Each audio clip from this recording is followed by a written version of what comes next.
అయ్యా మీరొక్క మాట చెబితే నేను పెద్ద కష్టం నుంచి బయటపడతా. ఇప్పటి వరకు నేను ఎక్కని గుట్టలేదు, మొక్కని దేవుడు లేడు. ఎవరు చెప్పినా ఆ పెద్ద మనిషి వినటలేదు. ఇక మీరే దిక్కు, మీరు చెప్తే ఆయన వింటాడు. ఒక్క మాట చెప్పండి, అంతా సెట్ అయిపోతుంది. నేను గట్టెక్కుతా. ప్లీజ్ సార్ అర్థం చేసుకోండి. నా కాలేజీల మీదకు బుల్డోజర్లు పంపొద్దని చెప్పండి. నన్నే కాదు మా అల్లుణ్ణి కాపాడే బాధ్యత కూడా మీదే సార్ అని మొరపెట్టుకున్నాడట. మనవరాలి పెండ్లి పత్రిక తీసుకుని వెళ్లి మనసులో మాట చెప్పేసి వచ్చారట. దాంతో తెలంగాణ మంత్రి ఏపీ సీఎం ని కలిసింది అందుకేనా అని అందరూ చర్చించుకుంటున్నారు. ఆ మంత్రి ఎవరో ఇప్పటికే మీకు కొంత క్లారిటీ వచ్చుంటుంది. మరి అసలు స్టోరీ ఏంటో చూసేయండి.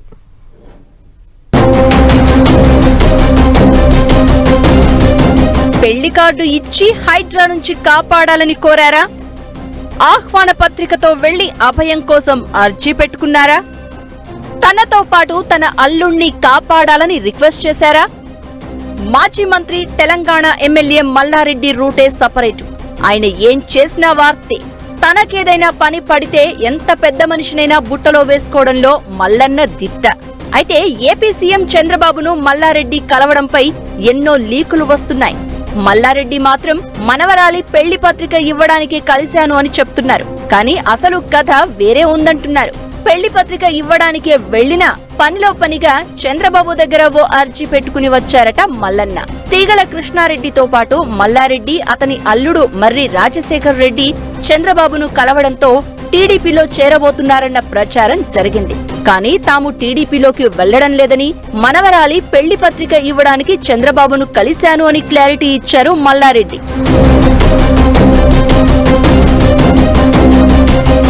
ఇంతవరకు బాగానే ఉన్న ఓ వ్యక్తిగత వ్యవహారం మీద మల్లారెడ్డి, మర్రి రాజశేఖర్ రెడ్డిలు చంద్రబాబును కలిశారు అన్న ప్రచారం జరుగుతోంది. హైడ్రా దాడుల నుంచి తమను ఇప్పుడు చంద్రబాబు ఒక్కరే కాపాడగలరు అని మల్లారెడ్డితో పాటు ఆయన అల్లుడు మర్రి రాజశేఖర్ రెడ్డి భావిస్తున్నారట. మల్లారెడ్డి విద్యా సంస్థలతో పాటు మర్రి రాజశేఖర్ రెడ్డి విద్యా సంస్థలను చెరువులు, అసైన్ భూములు, ప్రభుత్వ భూములను ఆక్రమించి కట్టారన్న ఆరోపణలు ఉన్నాయి. దీంతో తెలంగాణ ప్రభుత్వం ఏర్పాటు చేసిన హైడ్రా మల్లారెడ్డి, మర్రి రాజశేఖర్ రెడ్డి కాలేజీలపై దృష్టి పెట్టింది.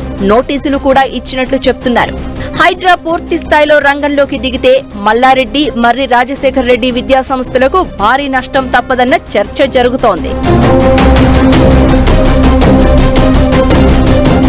భవనాల కూల్చివేతే కాదు, రాజకీయంగా ఇబ్బందులు వస్తాయని మల్లారెడ్డి, మర్రి రాజశేఖర్ రెడ్డి ఆందోళనలో ఉన్నారట. అందుకే ఏపీ సీఎం చంద్రబాబుతో తెలంగాణ సీఎం రేవంత్ రెడ్డికి ఓ మాట చెప్పించాలని అనుకుంటున్నారట. ఇంకేముంది, ఎలాగో పెళ్లి ఉంది, ఇన్విటేషన్ కార్డు ఇద్దాం, రికమెండేషన్ లెటర్ పెట్టుకుందామని చంద్రబాబును కలిశారు అని బీఆర్ఎస్ వర్గాల్లో చర్చ జరుగుతోంది. పెళ్లి కార్డు ఇచ్చి తమ విద్యా సంస్థలపై జరగబోయే హైడ్రా దాడుల గురించే డిస్కస్ చేశారని తెలుస్తోంది. తమ విద్యా సంస్థలపై హైడ్రా యాక్షన్ లేకుండా రేవంత్ రెడ్డికి రికమెండ్ చేయాలని చంద్రబాబును కోరినట్లు ప్రచారం జరుగుతోంది. అయితే అందుకు చంద్రబాబు ఎలా స్పందించారు అన్నది మాత్రం సర్వత్రా ఆసక్తి రేపుతోంది. గతంలో టీడీపీలో ఎంపీగా గెలిచిన మల్లారెడ్డి చంద్రబాబుతో సన్నిహితంగా మెలిగారు. చంద్రబాబు హయాంలోనే మల్లారెడ్డి కాలేజీలు స్టార్ట్ అయ్యాయట. ఆ చొరవతోనే చంద్రబాబు సాయం కోరారట మల్లన్న.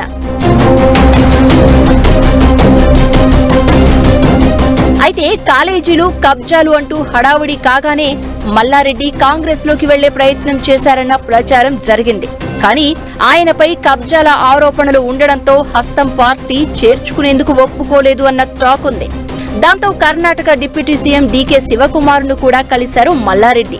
ఆయనను కలిసినప్పుడు కూడా తన ఆస్తులకు ఇబ్బంది పెట్టొద్దని కోరినట్లు తెలుస్తోంది. కానీ బిజినెస్ వ్యవహారాల విషయంలో కలిసినట్లు చెప్పుకున్నారు మల్లారెడ్డి. అయితే ఈ ఆప్షన్లు అయిపోవడంతో ఇప్పుడు చంద్రబాబుతో చెప్పించే ప్రయత్నం చేస్తున్నారన్న ప్రచారం జరుగుతోంది.